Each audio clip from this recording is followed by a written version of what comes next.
শুভ সকাল বন্ধুরা, সকলে কেমন আছো? আশা করছি সকলে খুব ভালো আছো। আমিও খুব ভালো আছি। তো সকাল সকাল স্নান সেরে আমি চলে এসেছি ছাদে। আর ছাদ থেকে দেখো পদ্ম ফুলটা খুব সুন্দর ভালোভাবে একদম ফুটেছে।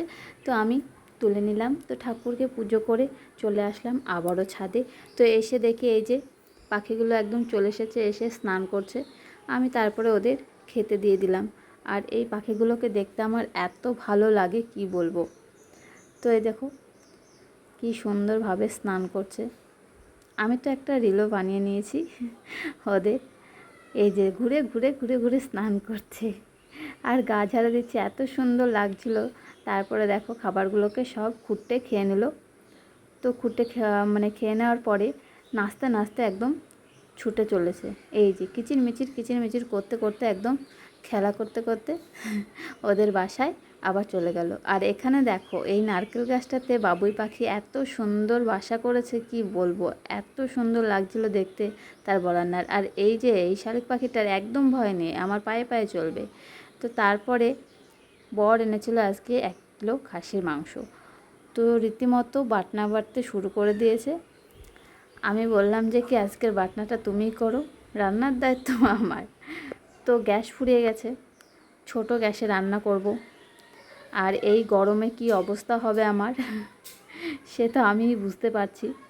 তো বরকে বলেছিলাম আজকের বাটনাটা তুমি করে দিও। তো রীতিমতো বসে বাটনাটা বেশ বেটে দিয়েছে, সব রকমের মশলা রেডি।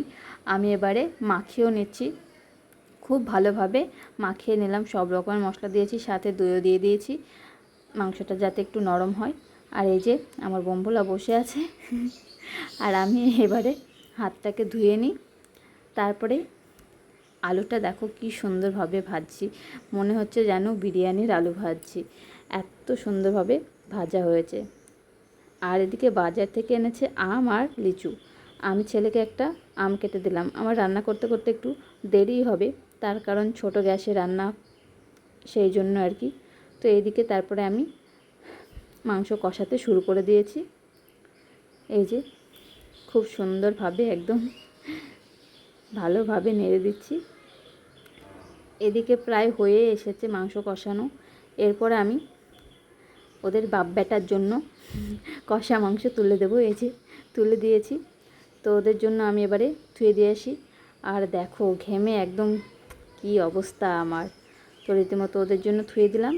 আর এদিকে আমি তারপরে মাংসের জল ঢেলে দিয়েছি। আর দেখো ভালোভাবে ফুটতেও শুরু করে দিয়েছে। আর কালারটা এত সুন্দর হয়েছে কি বলবো, দেখতে তো খুবই ভালো লাগছে। তো এবারে আমার রান্না কমপ্লিট। আর মুখের অবস্থা দেখতেই পাচ্ছ, গরমে ঘামে একদম লেপে আছে। আর এই যে দেখো তারপরে আমি চলে এসেছি বাইরে। আর এই কাকাটা দেখো অনেক কিছু নিয়ে এসেছে। আর আমি সেখান থেকে নিয়ে নিলাম 1 জোড়া পলা। এই কাকার কাছে অনেক কিছুই পাওয়া যায়, শাখা পলা, মালা, চুড়ি, মানে যাবতীয় যা লাগে, লিপস্টিক, কানের হ্যাড্ডা ব্যাড্ডা। তো আমি এই যে দেখো এই 1 জোড়া পলা নিয়ে নিলাম। পলাগুলো বেশ বাঁকানো বাঁকানো ছিল, খুব ভালো লাগছিলো। আর এই যে দিদিরা সব নিয়ে নেবে মালা, সামনে আমাদের এখানে নামযজ্ঞ আছে। তো আর এদিকে আমি হাতে ধরে নিয়েছি গজমতি মালা, কিন্তু না আমি এটা নেব না এটা আমার একটু ভালো লাগছিল তাই দেখলাম, কিন্তু অতটা ভালো লাগছিল না। তো তারপরে এদিকে বরমশাই দেখো আমাকে কেমন মুখ ভেঙিয়ে খাচ্ছে, তার মানে জানবে যে ভালো হয়েছে। তো আমি ছেলেকে আদর করছিলাম। তারপরে আমার বরমশাইকে খেতে দিয়ে দিলাম। বরমশাই খেতেও শুরু করে দিয়েছে। এবারে আমার খাওয়ার পালা। তো আমি খেয়ে দিয়ে থালা বাসন মেজে রেডি হয়ে তারপরে দুপুরে ঘুমানোর আগে আমি লিচু খেয়ে নিলাম। আজকে লিচুটা খুব ভালো ছিল আর মিষ্টিও ছিল, খুব ভালো লাগছিল। তো তারপরে খেয়ে একটু দুপুরবেলার ঘুম দিলাম। ঘুম থেকে উঠে দেখছি একদম প্রায় সন্ধ্যা সন্ধ্যা লেগে এসেছিলো। তারপরে সন্ধ্যাবেলা চা খাওয়া হয়ে গেছিলো। পরে আমি রুটি বানাতে শুরু করে দিয়েছিলাম। আর এই গরমে সব কিছু তো আর তুলে ধরা হয় না। তো এই যে রাত্রিবেলাকার খাবার রেডি। এদিকে রুটি, আম, মিষ্টি, দই, মাংস